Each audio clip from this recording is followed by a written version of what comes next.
So you knew from where? From prison.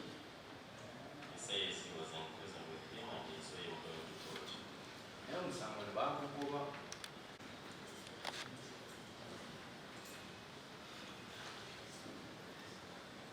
Okay, I've already checked the notices when you used to go to court. From prison. Another issue?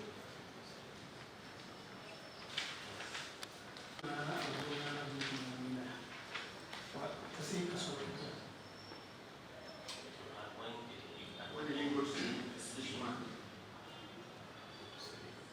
To see him. Sleep.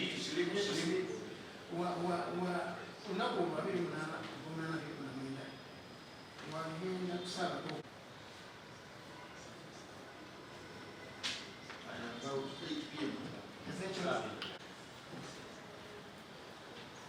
That is all. Now,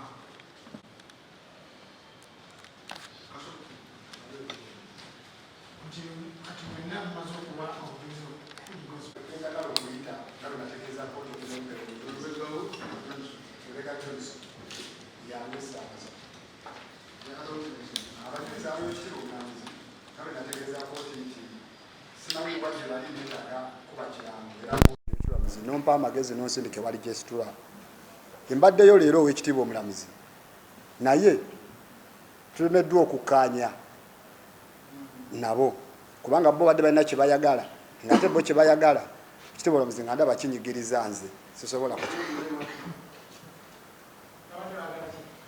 ekitiibwa omulamuzi entuuseyo wali gestura nesooka nemunnyonnyola naŋŋamba nti asobola okunyamba n'agenda n'akubayo ekirango kimu oba mu New Vision n'ayita abantu ow'ekitiibwa omulamuzi nendaba nga tekijja kunkolera kubanga abantu simanyi bawuliriza leediyo ki TV ki yensonga lwaki nali njagala okulanga zonna nga bwe nali nziwadde kooti kati nembeera nga nfunyemu obuzibu kubanga bwagamba nti agenda alangeyo kimu oba mu New Vision oba mu NTV bayinza obba nga tebawuliriza TV ezo ekirala naŋŋamba nti kwadulesiza abantu abo ebifo gye basangibwamu ne munyonyola ne mugamba nti ffe twali nze nali mutembeeyi ne bali batembeeyi siga nali mmanyi ebifo ebyo nandibasanitawanyiza kutegeeza kooti nandigenze nze kennyini nenkola ki nembanoonya mu bifo ebyo ne bagamba naye simanyiiyo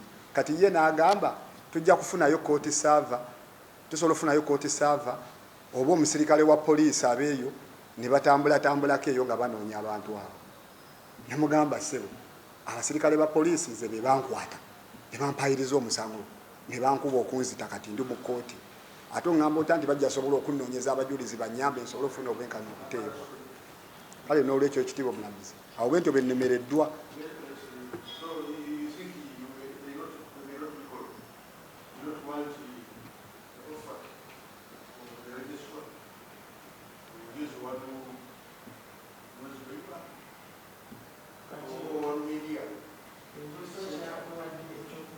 kiteekebwe ku likodi tisiikiriza era kooti ekitiibwa omulamuzi ewandiike nti abajulizi abo abataano eyo yensonga ennemesezza okusobola okubaleeta mu kooti eno okumpeera obujulizi kooti esigaze obuvunaanyizibwa okusalawo kyeneeba esazeewo ku musango ogw'obuvunaanyizibwa.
alikeko alijinja consequence of this kabanga because my Lord, when our land brother says they would like for these two witnesses, but they don't know where they are.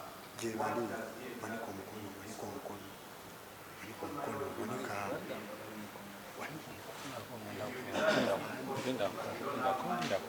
So what